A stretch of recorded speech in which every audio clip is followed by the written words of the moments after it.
Well, hello everyone, and warm greetings from the French-speaking part of Switzerland. My name is Debbie. I have been your co-host for a while now, and really excited to facilitate yet another monthly roundup conversation. This time around the topic of lifelong learning. So this is something that is not niche; it's applicable to all of us in all stages of life. And I'm really excited to do a deep dive with the guests today.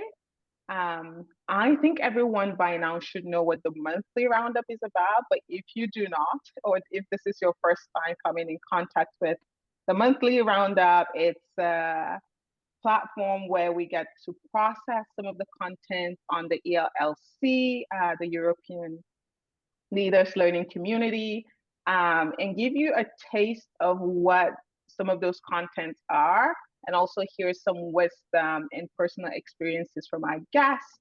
And hopefully that inspires you to go and look into the material that is already on there.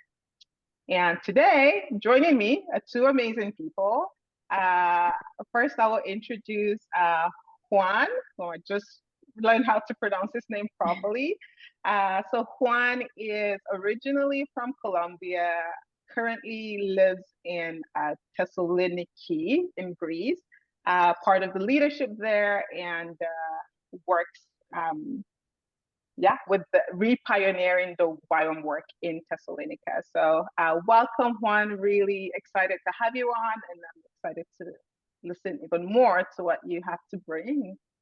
And we also have Alyssa, who is originally from California, currently lives in Northern Ireland, and part of the community in Rostrevor. She coordinates the staff care and the development of the base and also the media.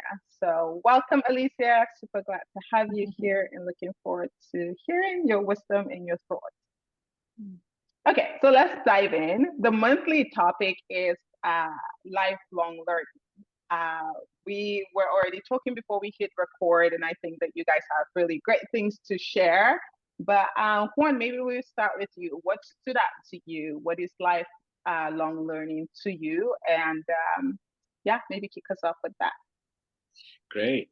Yeah, I think the content that you guys posted already is great. I think that each one of the people brought something very interesting and brought some truth into yeah what looks like to be always a learner and to desire to gather more knowledge and information and keeping a humble attitude. It was a very good reminder of that. But yeah, I think that from some of the information that we got from Camille, something that was highlighted to me was the fact that we were made to learn. Mm, In the relationship with God, there was always this interaction of, okay, well, we don't know something, let's go back to God and ask Him, okay, how does this work? Even when He put Adam and Eve at the garden, uh, He gave them the role to administrate all that was happening around them, and to get to discover all the species and animals and name them and all that. And I bet that it was a really fun time for them mm, learning about all of those different things that were surrounding them. And so that already is kicking us off, saying learning is a process in which you can also get closer to God. mm, And not necessarily something that is just knowledge that you're going to gather on your mind, but it's something that you can get used to get close to God and on your quiet times, on your personal times of yeah, processing things with God and all that. I believe that learning new things will be a very good key to get closer to Him. So that was one of the things that were highlighted for me from Camille. yeah, yeah. Absolutely. I think that that's such a key point. Like sometimes when we do like, oh, you need to grow, it sounds like a cool thing to do or just like a trendy thing to do. But to realize that this is part of the human makeup, it's that we're made to learn and to discover. And there's a reason we're curious and we have questions. And that also helps us to uh, practice the belief in Christian faith, right? That God is knowable, right? Like it's not just something far out beyond our reach. That when we are curious and we ask questions and we put an effort, that we do discover and we do learn and grow. So thank you for bringing that point up, Juan. I think that that is definitely a good reminder about the basics of why, like why build learning rhythms in life. Well, it's because God created us with that. Cool, very, very nice. Alyssa, what are some of your thoughts? Yeah, I really love this topic, especially because it's to be an actual learner and to be intentional is not something we often talk about. I think it's obvious in ourselves that we need to learn things, but to actually create that culture within ourselves, we don't often talk about the practicals of that. And yeah, the articles and the talks have been just amazing. I think something that stood out to me was when we were talking about intellectual humility and what Andre was saying, and that it's yeah, the Bible really values wisdom and knowledge, and that's something that we don't just need to throw out our critical thinking and follow our heart, but it's actually something that is of value, but it's a value when we approach it with humility and not approach it with arrogance and ego. And so that really, yeah, got me thinking about how I can apply that to my own life. Where in my life am I using knowledge for my own self-interest, and how do I change that into humility? And so yeah, that was really encouraging to hear and gave me a lot to think about, especially um, yeah, when we're in this university of the nations or we're in these training schools, and how to not only just know that we're learning, but also be intentional about creating a culture for our community. Mm-hmm. Yeah, that's absolutely true. When you're talking, it reminds me. So personally, this year I've been doing a study and paying a lot of attention to wisdom. Like, what is the Mm, distinction between wisdom and information, the distinction between wisdom and knowledge? And I think that yeah. that's it right there. That like in our community of YWAM, that we're not just learning because we want to know, you're learning because there is a wisdom and application that you can apply to the world that would perhaps show more of God's light or bring um, more of redemption in an area or to a person. And so that also I think is really important these days because knowledge is and information are at our fingertips and we can get Mhm. really lost. Well, if you're like me, you can get lost in like information because I like to know stuff. I'm always like Googling things and doing like research just to sort of satisfy or pursue some curiosities. But I think it's important to remember that it's not just for that. The application of wisdom is really key in our learning journeys.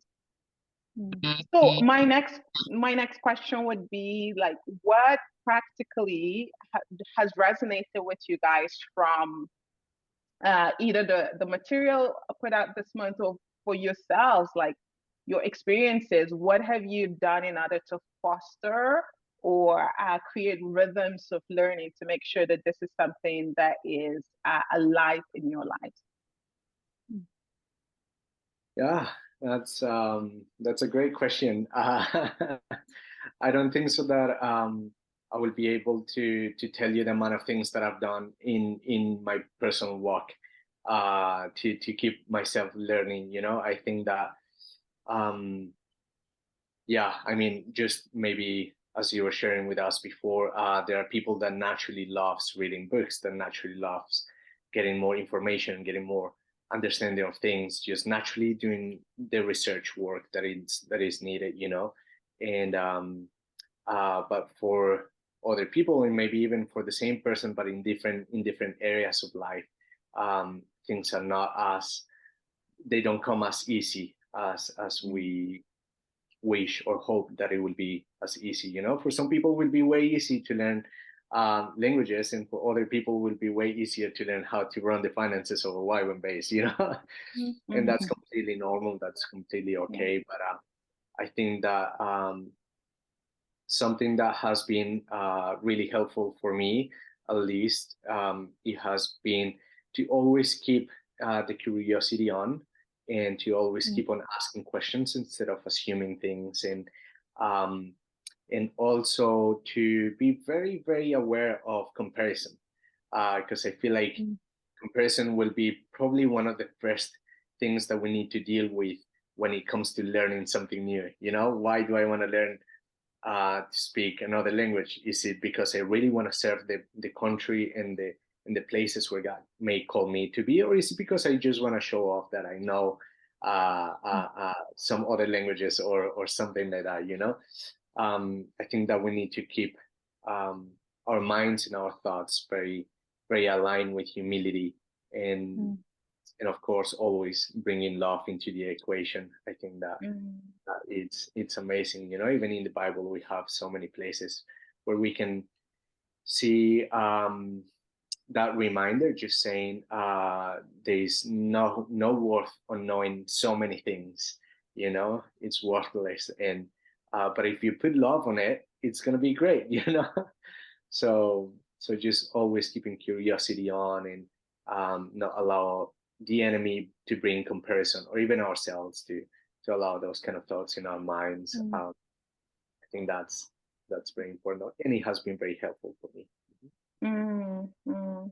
That's really good. I think that that's where knowing or having a clear conviction of your unique tapestry of identity, I think, is really important. And that's where Liam's article really comes to life, I think, because once you go through the journey of discovering your God-given gifts, your God-given talents, who you are as a unique person, then you begin to more appreciate other people, right? As opposed to compare yourself to them. One of the things that I love to cultivate in my personal and work life is co-creation. And so that really highlights that for me. It's knowing that when I don't have something, I look to another person and I say, look, we can collaborate, we can co-create together, instead of try to do it and maybe compare myself to them. But I think that that's a really good thought to keep our curiosity turned on. Awesome. Alyssa, what about you? What are some practices or experiences you have, or even just where does your mind go to when you think about how to embody this lifelong learning into life? Yeah. Actually, something I was thinking of when Juan was speaking was something a friend of mine or a coworker said yesterday was approaching life with curiosity over suspicion.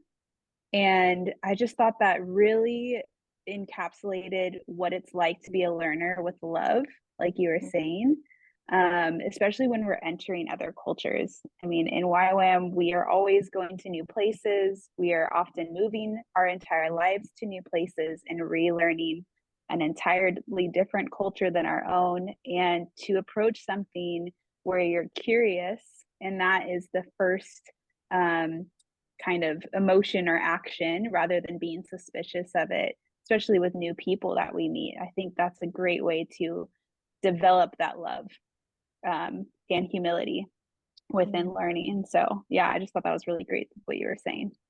In my own life, one thing that comes to mind is I've always kind of just wanted to invite others into my learning.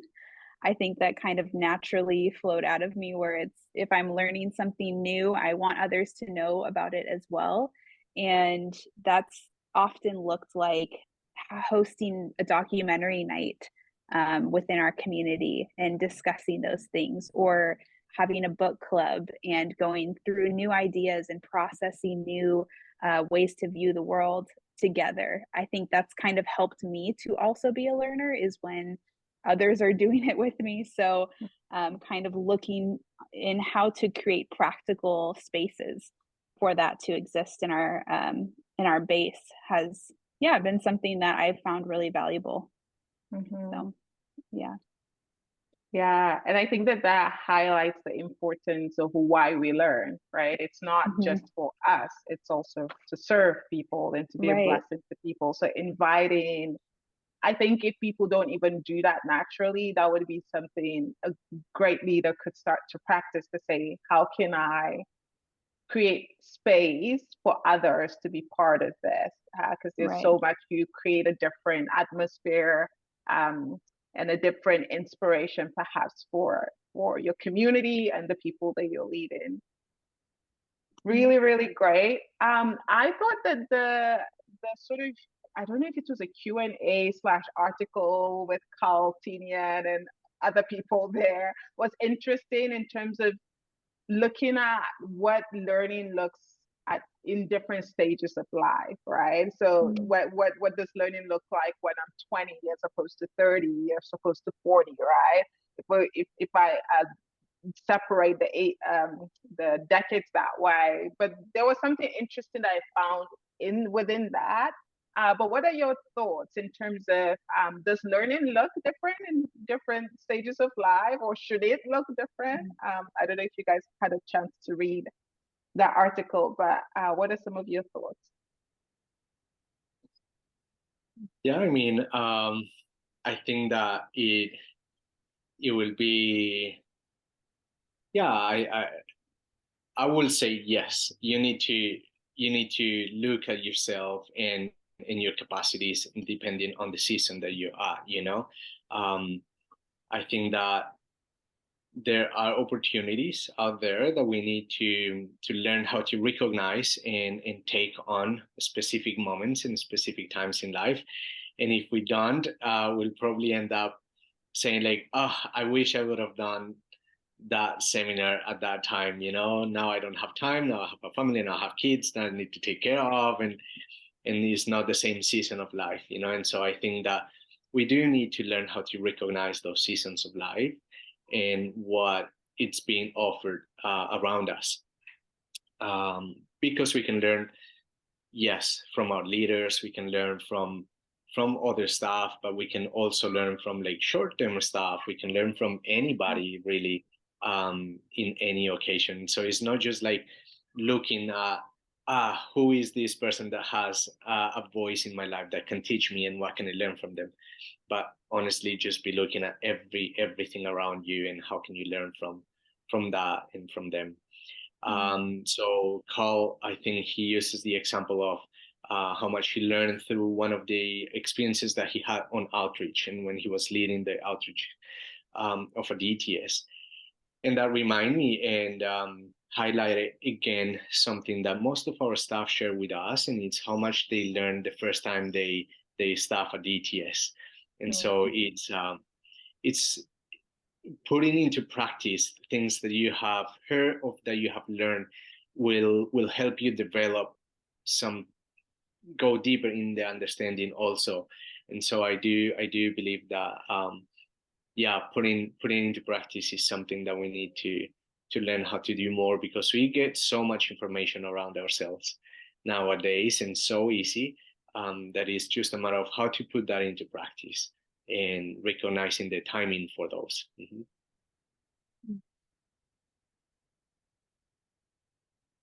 That's really great. What are your thoughts, Alicia, if you have any?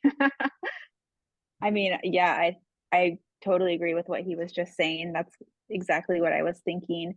And also just recognizing and processing in this moment right now of, okay, well, how does it look like?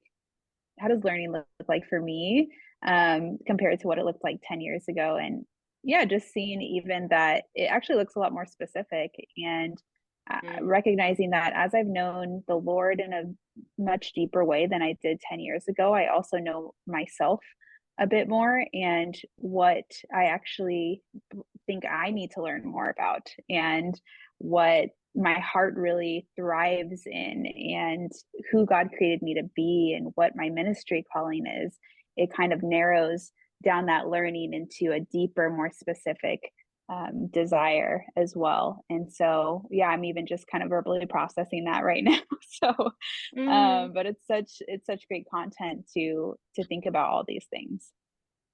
Yeah, no, I think it's a great question because it's not just Yeah. about like your literal like age or years. Yeah. It's also about Hmm. maturity and growth, Right. right? And Yeah. I know that for me personally, learning looks completely different than when I was in my 20s, for Yeah. example, because I was much broader, like much more like I was exploring a lot of things and Yeah. at this stage in my life, I'm like, okay, I need to get good at something. I want to become an Yeah. expert in something. So, Yeah. it becomes quite niche. I don't just want to be the person that knows a little bit about everything. I want to get really good at something, right? Right. Hmm. And I think it's a tension because of course we're not trying to say that learning stops or has a ceiling at any point in Hmm. life, but it's good to be wise in how we navigate different seasons depending on where God is leading us, right? So Yeah. if I am a writer and a designer, it's like, okay, how can I get really good at that? And maybe at some point in my life I would be interested in exploring my love for food and nutrition and like thinking about how to grow food in 2023, right? Or and what that means is that it's in an ever changing climate. And maybe I will Mm. go there, but for now, to be able to say, hey, like that looks different because it's more niche, I think it's worthy of consideration. Yeah. Yeah. Um, in I don't I mean I imagine that you guys work with people like Alicia, you work with like staff development and all of that. Juan, you are part of the base leadership or community leadership. Like, what have you guys noticed or seen in terms of people that cultivate this habit of learning continually as opposed to people that don't? Mm. Yeah, that's a great question. I mean, I think one of the consequences of having so much information and so accessible for everyone is that, at least from what I can notice on the newer generations that are coming up now, is that they are great at answering questions, but there is no such desire like what we were talking about. No, there's no such desire to go deep into really understanding a topic and really devoting yourself and your time and your effort into one topic, or maybe a big topic or whatever, multiple subjects, but something that is going to go deep down, and so it's very easy for people to Google answers these days, what. Mm. And so that's what we see now, is just the consequences of having so much information is Mm. making people um, go less deep Mm. into the research of things, even in the understanding of ourselves. We just simply Google, why do I feel like this? And then we just read a bunch of information from experiences from people that have no similarities with ourselves. We just Mm. believe so much on what Google is going to show us, what these research are going to show up to us, and then we end up believing things that may be lies for us. We're all very different. We come from different cultures, and things are going to impact us in different ways. And so I see that as yeah, just a recognition of what the new generations are struggling with, and so something that we've tried to do when people are joining our staff or our team, is simply something that we decided to call the five. And the five are things that will hopefully allow the person to learn something about like the culture where we live in, and the churches and history and all that stuff. And the five are very simple. It's join a church, join a hobby where you can develop something that you like to do, painting, sports, whatever, reading club, whatever it is.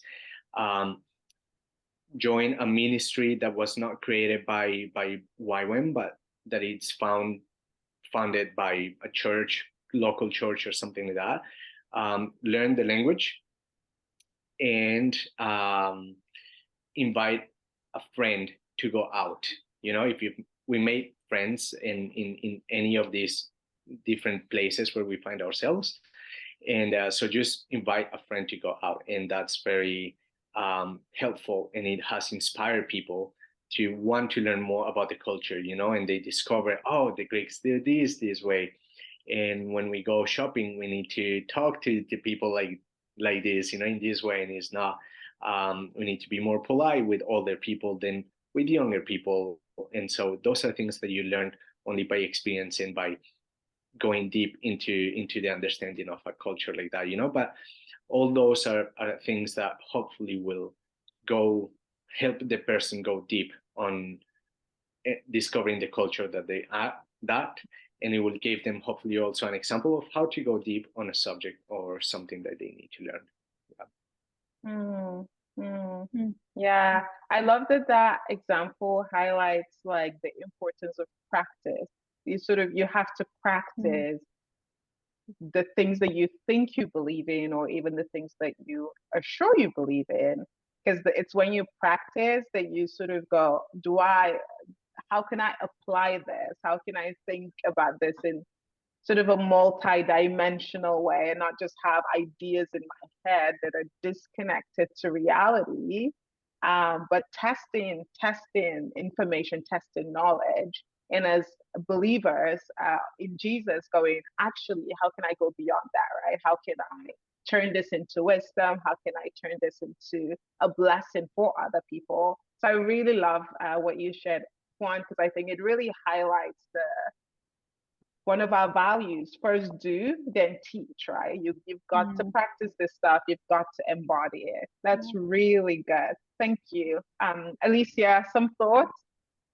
Yeah, I love those 5 things. That's such a great idea. And I think that just highlights the fact that if we're not in this culture of being a lifelong learner, we're kind of stuck in this comfort zone that it's easy to just stay in, honestly, especially if you're in a different culture or a place where you don't feel as comfortable, to just kind of hold on to those things that give you comfort and make you feel at home. And it's those things that you've had your entire life and not really move out of into new things. And I'm even thinking back, in my early 20s when I was doing intensive language courses, that, having to go out on the streets and talk to people and try and take risks like that season of my life really created a boldness within me that I did not have before.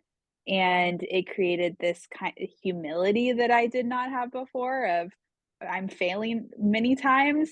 And it's all because of this language learning culture that I was in for so long, that created this, ability to take risks in other areas of my life later on in life, because I was curious about those new things. And I had already kind of had this desire in my heart because of the season I had went through. And so just reflecting on how being in an intensive culture of learning can really develop characteristics in yourself that you didn't really have before. And so, yeah, that's kind of what I've been thinking about. Yeah. Like, the difference from what you said, Alyssa, is if you learn, if you cultivate this sort of rhythms of lifelong learning in your life, you build character, right? And I think that's a very solid biblical thought that Paul in Romans talks about, this sort of, you build character through suffering, through experiences. And I think that's I work with our university quite closely, and part of the journey is to say to the students, this is not just about the information you're learning or the skill. You've got to pay attention to your character building. Like, is it growing? Is it active and alive? And are you being transformed through your character to represent who God is and what his kingdom stands for? But thank you. These are really, really great thoughts. Like, I think we can slowly start wrapping up. Like, what would be a last thought or a last sort of nugget of wisdom that you can leave with people that are listening / watching us right now? Yeah, I mean, we do have a great opportunity in YWAM, because we operate in teams and we have so many different people around us. And I think that each person has something to learn or to teach. And even if we ourselves don't feel like we have something to give, or we're just looking for something to learn, or it's sometimes even difficult to find motivation to learn some new things, having people around you and that maybe don't lack that motivation that you lack, and they're willing and maybe take risks, as you were saying, they may be willing to take bigger risks that you are, and just go with them, see what are people doing, how are they learning things, and try with them. We don't need to do this alone necessarily, especially in YWAM.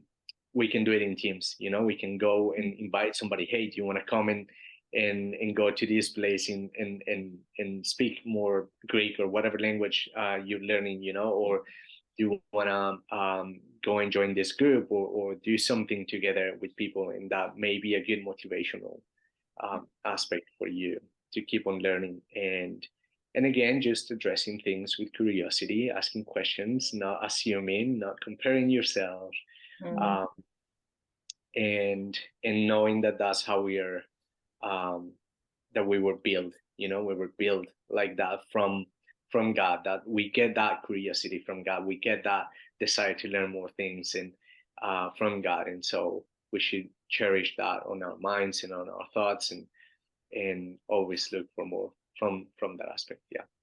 Mm-hmm. That's a really great thought. You don't have to do this on your own, right? Like you can take your own part, but you can also welcome and invite people into that. Um, really, really great thoughts. Alicia? Yeah, that actually sparked a thought in me of kind of being more intentional about, are there people around me that I can learn from? Um, what are the things that people around me carry really strongly in Mm, their life, and in knowing who God is, or in how they do a specific thing, or what they're teaching? And yeah, are there specific people I want to learn from, and how can I do that in this next season? And that just builds, first of all, it is creating lifelong learning habits in yourself, but it's also building relationships and building community, and yeah, learning from each other. So that's kind of what I am taking away from that. yeah, that's a beautiful thought. And I would add to your thought, Elisa, that people can also ask themselves, and we can all ask ourselves, what could I teach other people? What could I share with other Yeah. people, right?